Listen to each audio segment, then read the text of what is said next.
Last week, I shared the products that I personally swapped in my home before trying to conceive. But after that video, one of the questions that just kept coming up was why? Why do these products matter? Are the ingredients actually directly affecting fertility? So today what I want to do is actually explain the science behind it all. And we're going to focus on 5 main categories of ingredients that I personally pay attention to when preparing my body for pregnancy and suggest all my patients do the same. We're going to talk about what the research has explored and then some simple ways that you can start to reduce your exposure. And before we dive right in, I want to clarify that fertility is incredibly complex.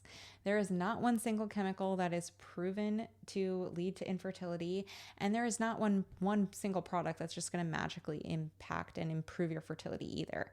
We always want to think about fertility really in the bigger picture, and all these things matter, such as gut health, inflammation levels, hormone balance, and then definitely the environment that you are exposing yourselves to.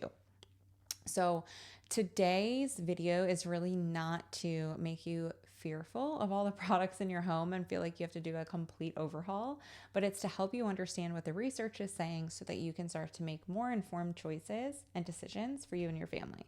So one of the first things we need to cover is talking about endocrine disruptors. And endocrine disruptors are basically hormones that can actually mimic and act like other natural hormones in the body. And these endocrine disrupting chemicals can start to interfere with our normal hormone signaling. And depending on the chemical, they can mimic estrogen, they may block hormone receptors, or they can even influence how hormones are produced, transported, or broken down. And something that's important to understand is that hormones act like your body's messengers, and they really tell different organs and tissues in your body what to do.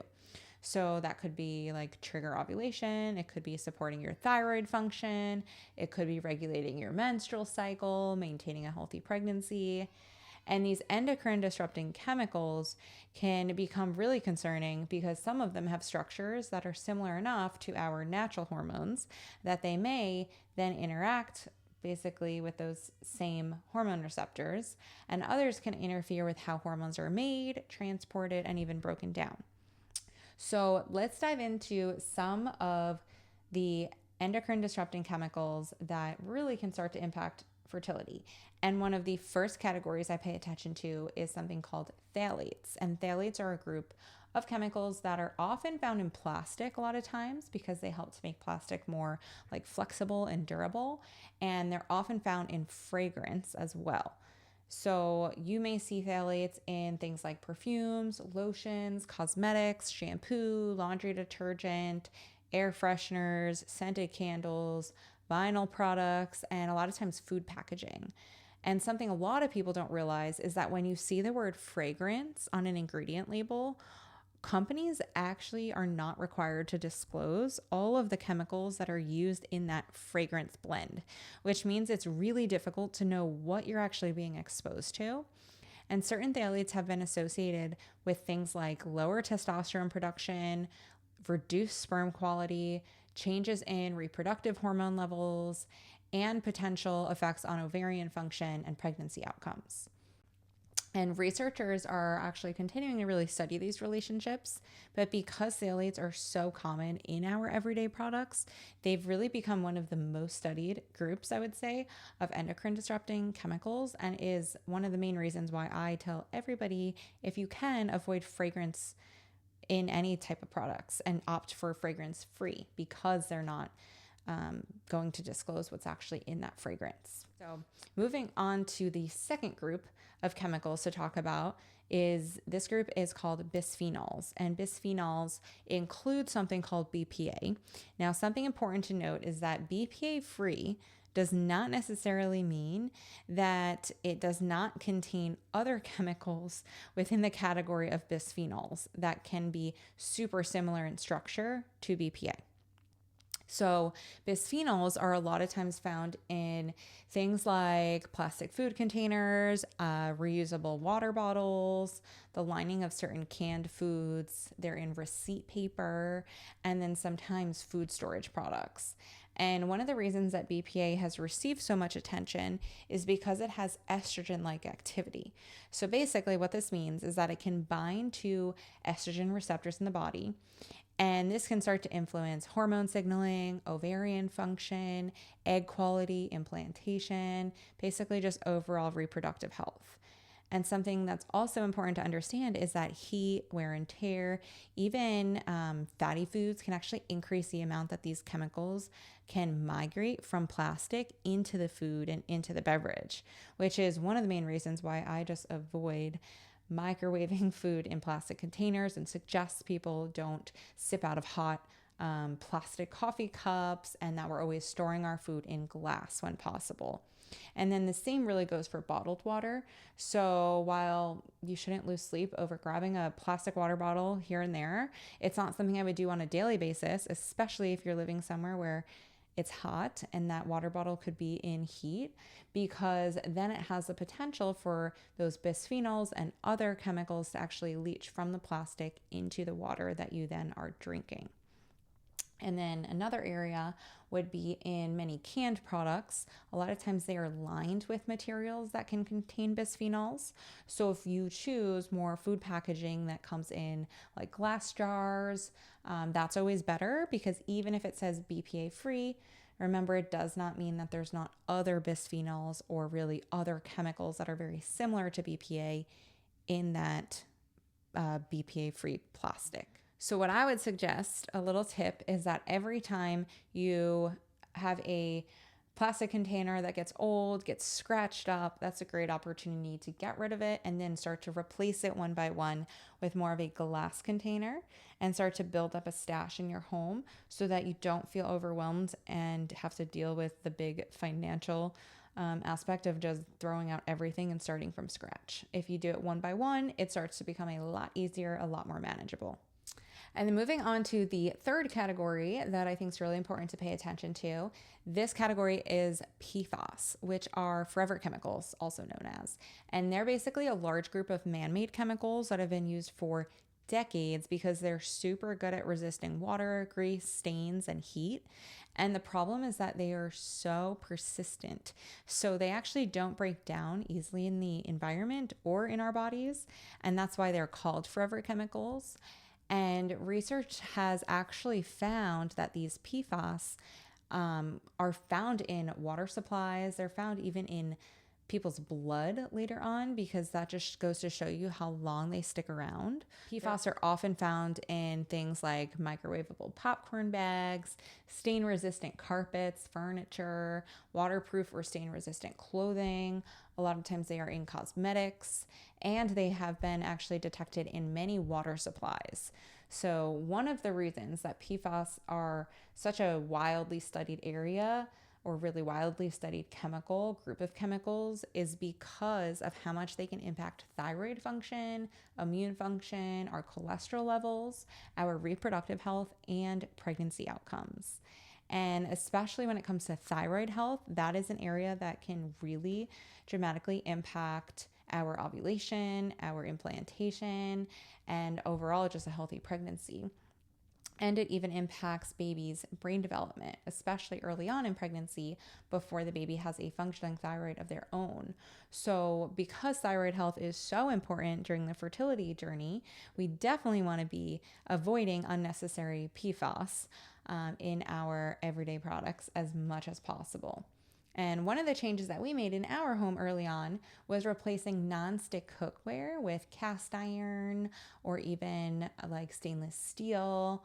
So choosing toxin-free cookware is I would say a really big step in the right direction of avoiding getting these PFAS and other chemicals leaching into your food from the cookware that you're using.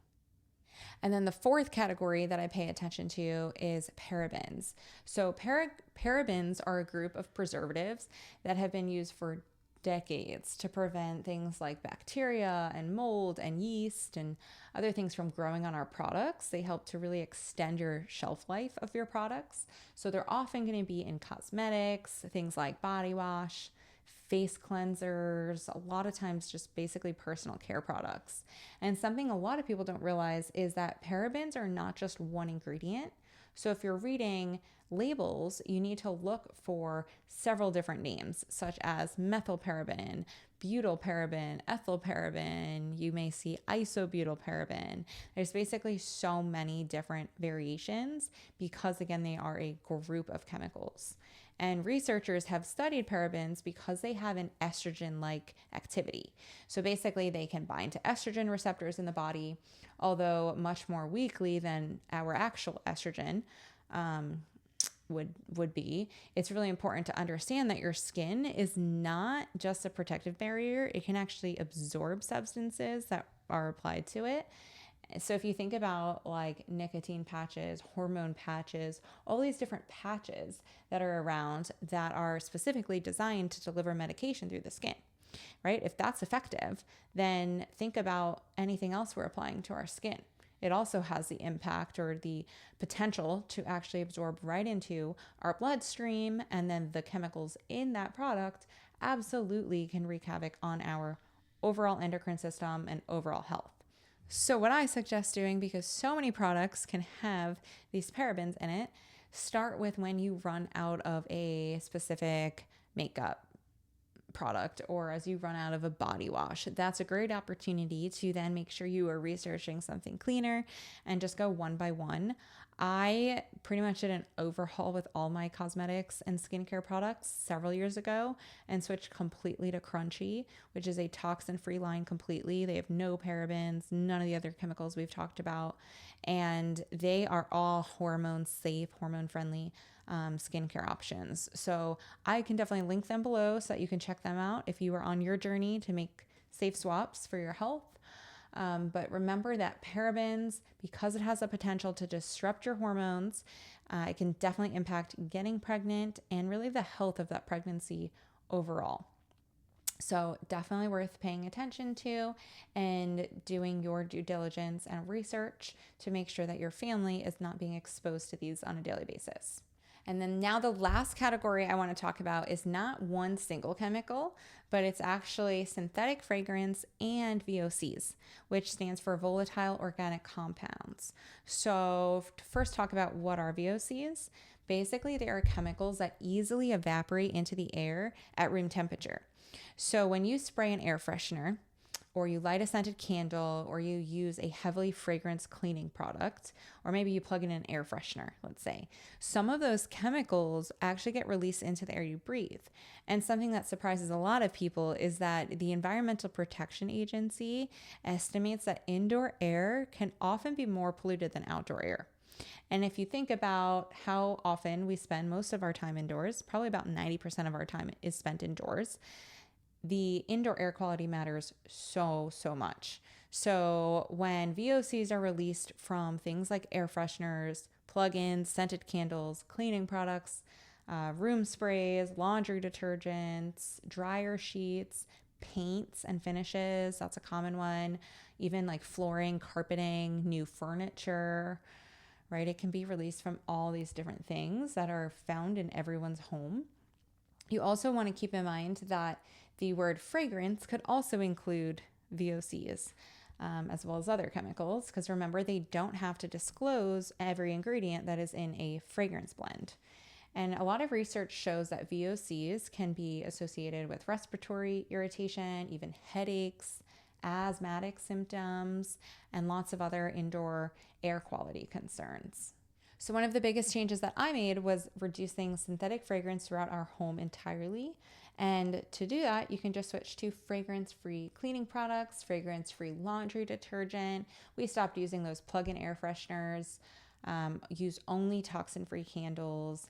And this has made such a big difference, I would say, in our overall air quality and just how we feel.